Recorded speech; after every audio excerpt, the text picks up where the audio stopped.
Hello दोस्तों, और आज मैं आपको Carlill versus carbolic smoke ball company 1893 का मामला हिंदी में विस्तार से समझाता हूँ। यह कॉन्ट्रैक्ट लॉ का एक बहुत ही महत्वपूर्ण केस है जो यूनिलैटरल कॉन्ट्रैक्ट के सिद्धांत को स्थापित करता है। बैकग्राउंड क्या था इस केस में? तो कार्बोलिक स्मोक बॉल कंपनी नामक एक कंपनी ने एक दवा जैसी वस्तु बाजार में उतारी, ठीक है, जिसका नाम था स्मोक बॉल। इस स्मोक बॉल को सूंघने से कंपनी का दावा था कि यह इन्फ्लुएंजा और अन्य बीमारियों से बचाव करेगा। इसके लिए कंपनी ने एडवर्टाइजमेंट दिया। कंपनी ने अखबार में विज्ञापन छपवाया। अगर कोई व्यक्ति कंपनी का स्मोक बॉल खरीदकर बताए गए तरीके से इस्तेमाल करता और फिर भी उसे इन्फ्लुएंजा हो जाता है तो कंपनी उसे 100 पाउंड इनाम के रूप में देगी।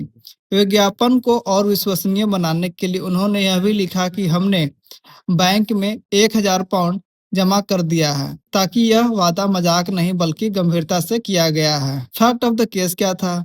तो मिसेज कार्लिल नाम की एक महिला ने स्मोक बॉल खरीदा और निर्देशानुसार उसका इस्तेमाल किया। इसके बावजूद उन्हें इन्फ्लुएंजा हो गया।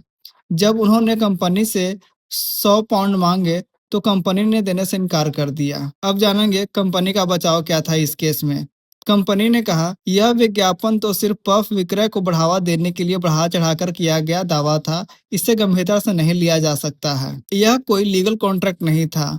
अगर इसे कॉन्ट्रैक्ट माना भी जाए तो इसमें एक्सेप्टेंस नहीं हुई थी। कॉन्ट्रैक्ट में कंसिडरेशन भी नहीं था। अदालत का क्या निर्णय था इस केस में? तो अदालत ने मिस कार्लिल के पक्ष में फैसला दिया और कहा कि यह एक वैलिड कॉन्ट्रैक्ट है। विज्ञापन को मजाक नहीं माना जा सकता है, क्योंकि कंपनी ने 1000 पाउंड बैंक में जमा करने की बात कही थी। इसका मतलब था कि वे गंभीर थे। यह एक यूनिलैटरल कॉन्ट्रैक्ट है। कंपनी ने दुनिया भर के लोगों से कहा, अगर आप यह शर्त पूरी करते हैं तो हम आपको इनाम देंगे। इसका मतलब यह हुआ कि ऑफर सबके लिए खुला था। जब मिसेज कार्लिल ने स्मोक बॉल खरीदकर शर्त पूरी की तभी कॉन्ट्रैक्ट पूरा हो गया।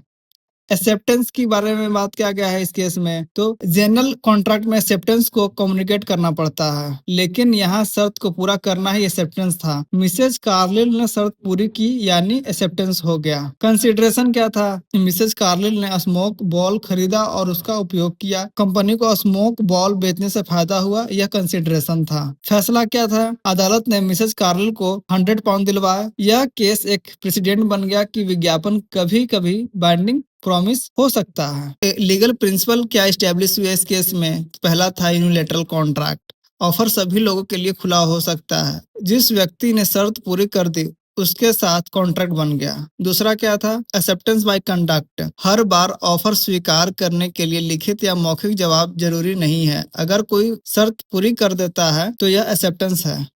तीसरा, serious intention to create legal relation. अगर कोई कंपनी मजाक की बजाय गंभीरता दिखाए, जैसे बैंक में पैसा जमा कराना, तो उनका विज्ञापन बाइंडिंग ऑफर माना जा सकता है। लास्ट इसमें कंसिडरेशन के बारे में बोला गया है और कहा गया है कि कॉन्ट्रैक्ट के लिए जरूरी है कि दोनों पक्षों को कुछ न कुछ फायदा हो। यहाँ कंपनी को बिक्री से फायदा हुआ और ग्राहक ने प्रोडक्ट उपयोग करके शर्त पूरी की।